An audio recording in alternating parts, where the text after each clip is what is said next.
to roll here. I am live. Okay, I hope you can all hear me now. This is an Aquarimax kind of an experiment. We're going to try live streaming a frog feeding. I'm going to feed my bumblebee dart frogs here. You can see one of them is right near the feeding station, and here we go. He's hungry. I wonder how long it's going to take everybody else to come down and partake of this delicious feast of fruit fly with Repashy Supercal all over them. As I'm doing this, I just wanted to mention a few interesting things that have been happening lately.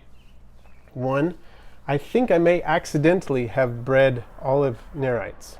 Now, generally olive nerites don't breed in aquaria because they need brackish and salt water at various stages.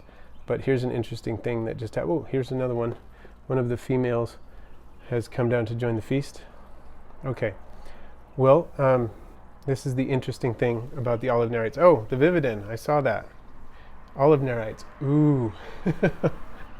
I'm not sure if that is a good thing or a bad thing, but at least you are participating. We have our first live streamer participator, so thank you. Let me see if I can get the... I'm going to get all the live chat messages going. Okay. Oh, so that was the second message. I guess I missed the first one. So yes, the Vividin, you have the distinction of being the first viewer to participate in the live stream. Thanks for joining us today. Oh yeah, definitely. It is a feeding frenzy. We need one more frog for it to be a full feeding frenzy, but it's still quite a frenetic feeding frenzy, I would say.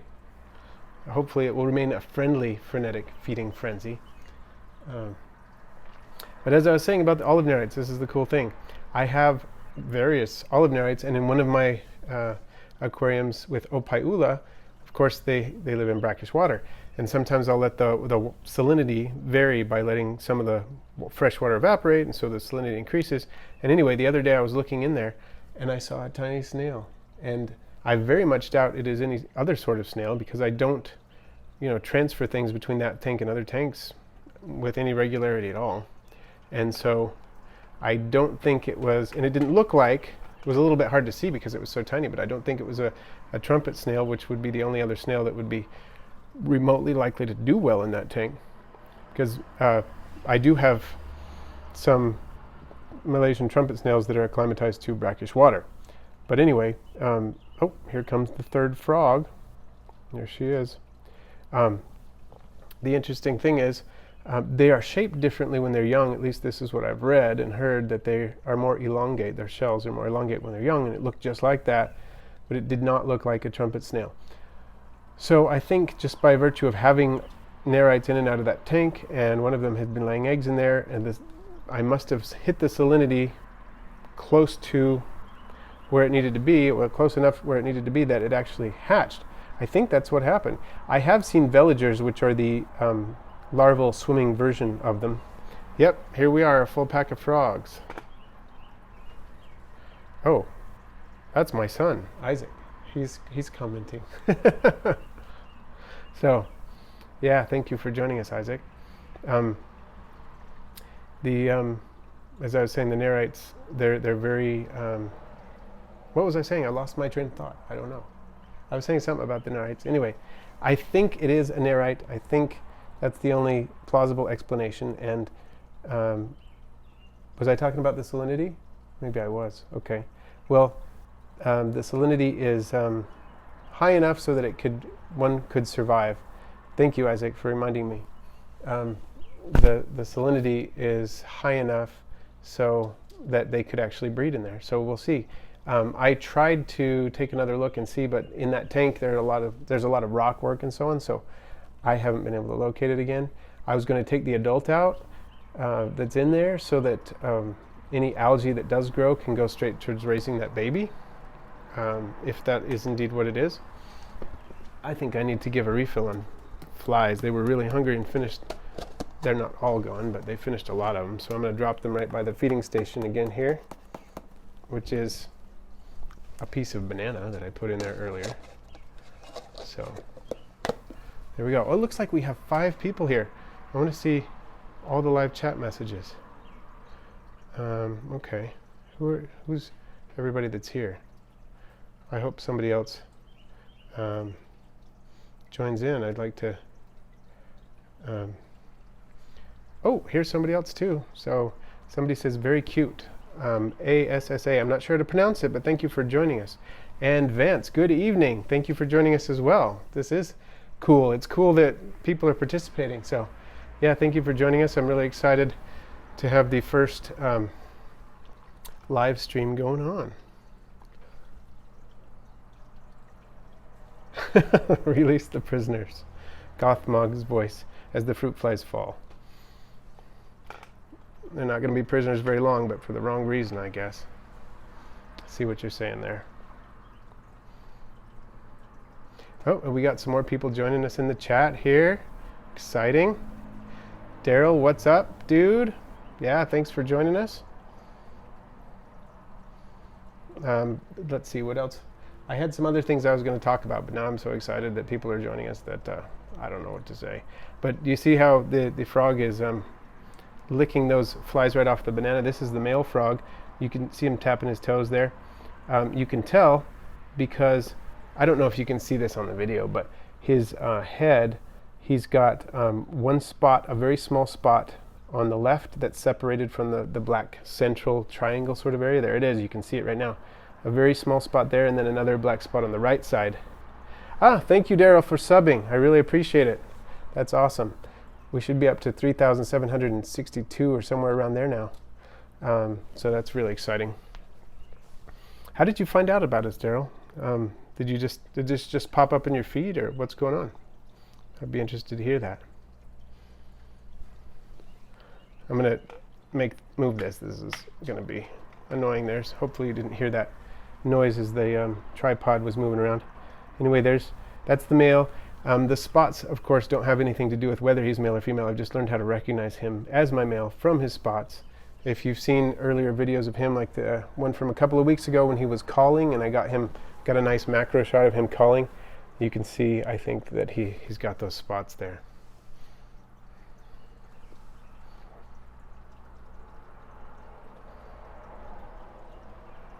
Oh, cool. Well, so Daryl says, no problem, I just came on YouTube and I see that you was live in the feed, so I joined. Nice. And David, hey-oh, you just joined in too? We're now up to 7 in the live stream. This is cool. I didn't know if this was going to be a time when anybody would be around, but it looks like we've got people around, so that's cool. I think... Oh, run out of things to talk about. You can mention the breeding demons. Yeah, I am breeding some demons. Well, that's true. I have some... Oh, 2 a.m. Is that where you are, Daryl, in the UK? That is awesome. I didn't know anybody was joining us from the UK today, so I'm very glad to have you here today. And I would say that everybody can tell us where you are from. David is in California. It's 6:19 in California.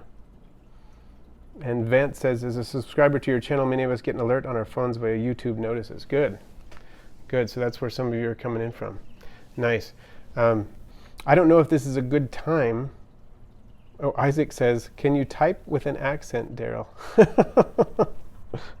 And Vance says it's 9:20 in Eastern Standard Time, so you're somewhere back east. Cool. So we got people from various parts of the world joining us today. That is really cool. Now, I don't know if any of you have ever listened to my podcast, but the podcast, we'd have a lot of people from around the world, but it's a different experience doing this live. Usually in the podcast, people would chat. They would send emails and things like that. Daryl says no. He says, laughing out loud, no, sorry, brother. Can't type in an accent. But Isaac says, haha, you're good. So it's all good. It looks, and it's 10:20 a.m. in Japan, by the way, Isaac says. Is that just a random factoid you thought you'd throw out there? Well, that's cool. Just 'cause. Okay. I'll go with that. Oh, well, Isaac mentioned the demons. What he meant was we have some Damon diadema, which are tailless whip scorpions, which have appeared briefly in a few of our videos. They're a large invertebrate that is an arachnid. It's not a spider, but it's related to spiders. And recently, we have a pair of them, and they recently mated. And so it looks like we're going to have some baby demonlings pretty soon. So David asks, "You can't portray accents in text, brother?" But the way he spelled it, brother, I guess it means you can. That's kind of proof that you can. So, and Isaac says, "Indeed, brother." Daryl says, "You can't beat dart frogs." I agree. I've really enjoyed having them. They're so much fun. I love the fact that they'll eat at the drop of a hat. You throw some insects in there and they're out and about and ready to go. I love the fact that they call. This male is calling all the time. He's so fun to listen to. You can hear it from across the room, and it's just a nice feeling. Oh, listen, there's a frog calling. It's just fun to see, or fun to hear. And then sometimes, if you're careful, you can get closer and watch him do it. Sometimes he does it while he's hidden, but other times he just does it out in the open. Oh, nice shot. Did you just catch that one? It's just fun to watch him eat. I don't know what it is exactly, but honestly, a lot of my pets, that's one of my favorite times is when I'm feeding them, whether it's my fish, lizards, whatever it is. And Daryl says, laughing out loud at what David said. So, about the accent, so that's cool. ASSA says, "Is the bait fruit fly?" So yeah, I am feeding them fruit flies. This is the wingless version of Drosophila melanogaster.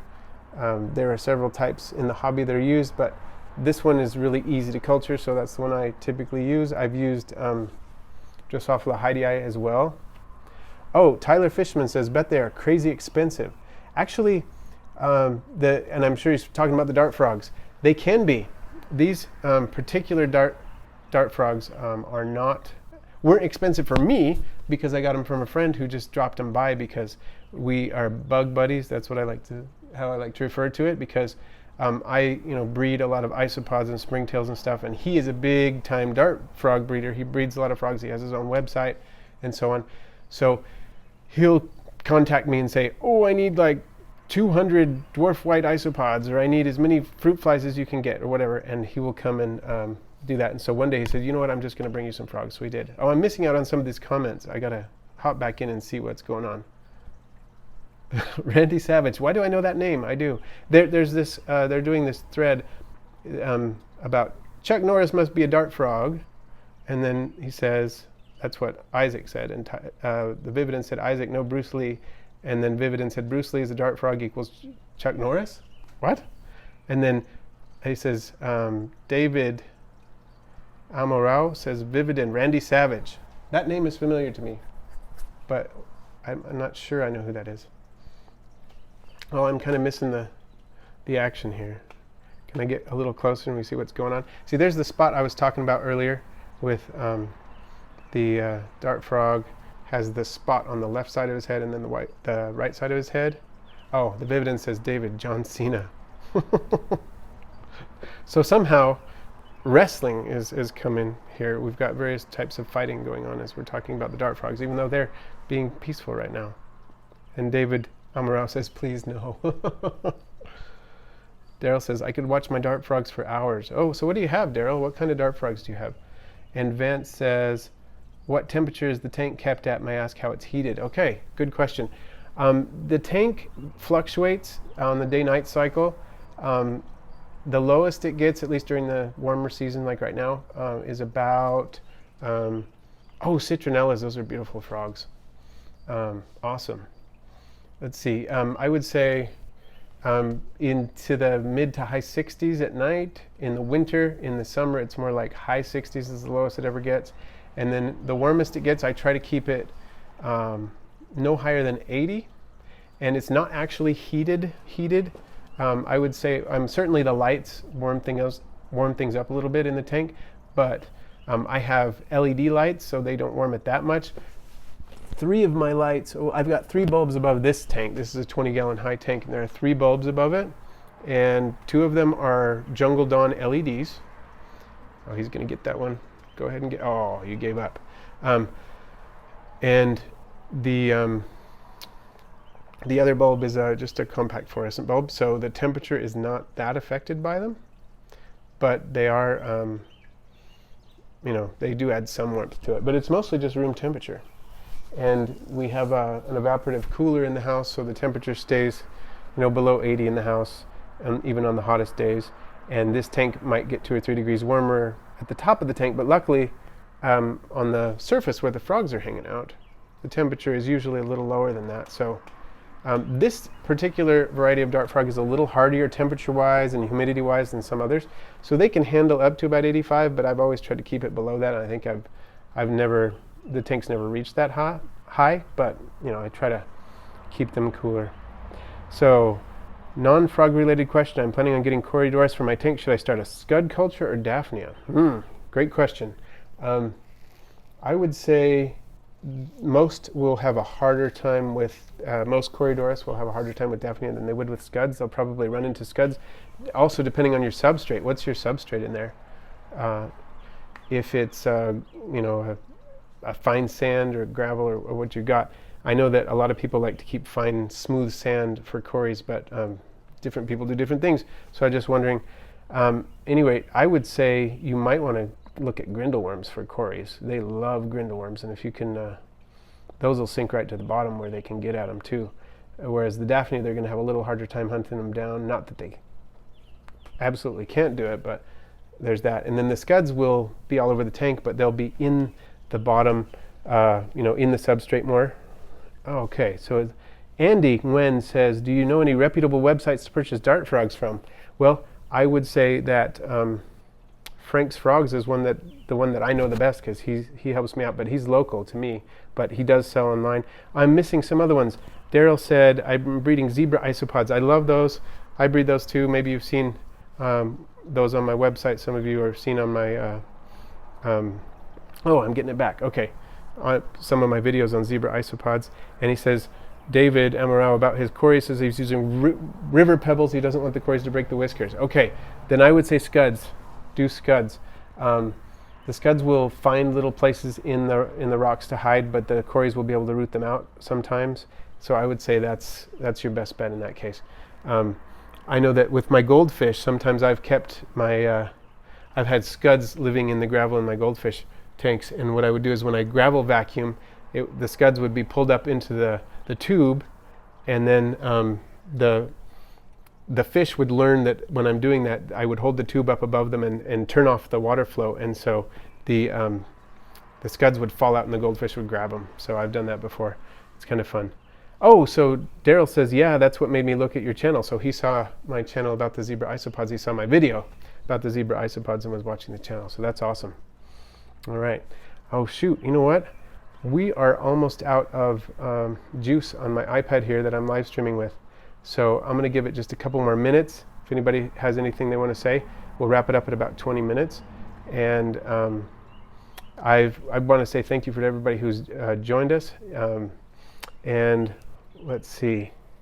Any other websites that I can think of for Andy here? Yeah, thank you, Vivian. I'm glad.